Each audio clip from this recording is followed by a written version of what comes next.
வணக்கம் நண்பர்களே.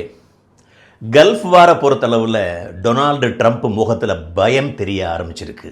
ஈரான் அப்படின்னு சொல்லக்கூடிய ஒரு புலியின் வாலை இறுக்கி பிடிச்சிட்டு இருக்கிறாரு. பிடிச்சிட்டு இருக்கவும் முடியல, அதை விடவும் முடியல, தவிச்சுக்கிட்டு இருக்கிறாரு.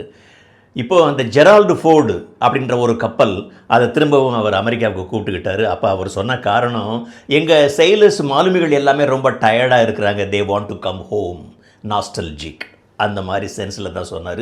எனக்கு உடனே அலெக்சாண்டருடைய நினைவு தான் வந்தது. 2000 வருஷத்துக்கு முன்னாடி அலெக்சாண்டர் இந்தியாவில் வந்து போரஸ் என்ற மன்னனிடம் உண்மையிலேயே தோற்று தான் போனார். அப்போது அவர் மாசிடோனியாவுக்கு திரும்பி போகிறார். இப்போ ட்ரம்ப் ஷிப் திரும்பி போகிற மாதிரி அலெக்சாண்டர் சொன்ன காரணமும் இதுதான். என்னோட சோல்ஜர்ஸ் எல்லாருமே வீட்டு ஞாபகம் வந்துருச்சு, டயர்ட் ஆகிட்டாங்க, திரும்ப போகிறாங்க அப்படின்னு அவர் சொன்னது. ட்ரம்பின் முகத்தில் பயத்தின் ரேகைகள் தெரிய ஆரம்பித்து விட்டன. நண்பர்களே, இந்த ட்ரம்ப்னாலும் சரி, நெத்தன்யாகுனாலும் சரி தான், கொமேனினாலும் சரி தான், 3 பேர் மனசுலையும் இருக்கக்கூடிய ஒரே உணர்வு பழி வாங்கும் எண்ணம். இந்த பழி வாங்கும் எண்ணம் இருந்ததுன்னா மக்கள் அவங்க கண்ணுக்கு தெரிய மாட்டாங்க.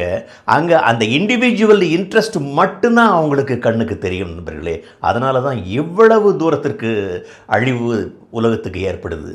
ஆனால் நம்ம தேசம் இந்தியா, நமது பாரம்பரிய குணங்களான அன்பு, பரஸ்பரம் ஒற்றுமை, பரஸ்பரம் நட்பு, மற்றவங்களுடைய உணர்வுகளை மதித்தல், அப்புறம் உடனடியாக அவங்க செஞ்ச கெட்ட காரியத்தையும் மறந்துடுறது. உதாரணத்துக்கு ஈரான் பகல்காம் அட்டாக் நம்ம தேசத்தில் நடக்கும்போதோ வேறு டெரரிஸ்ட் அட்டாக் நடக்கும்போதோ அவங்க கண்டனம் பண்ணவே இல்லை. அதான் நம்ம இந்தியா தேசம் மனசில் வச்சுக்கவே இல்லை.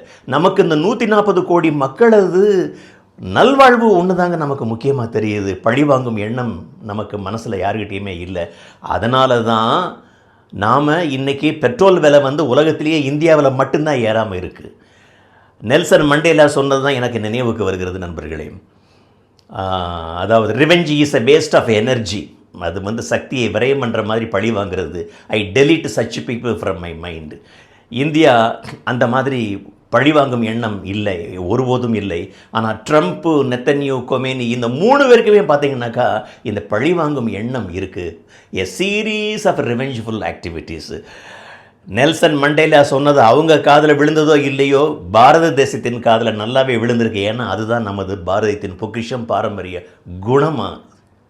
அதனால் இந்த பழிவாங்கும் எண்ணத்தை தேச அளவில் மட்டும் இல்லைங்க, நம்ம குடும்பத்தில், நட்பு வட்டாரத்துலேயும் நம்ம அதை பின்பற்றணும்னாக்கா நமக்கு மன அமைதி கிடைக்கும். இன்றைக்கு இந்தியா அமைதியாக இருக்குது அப்படின்னாக்கா நமக்கு பழிவாங்கும் எண்ணம் இல்லை. நம்ம எல்லாரையும் பொறுத்து அன்பு செலுத்தி மற்ற உணர்வுகளை புரிந்து கொள்கிறோம். வணக்கம்.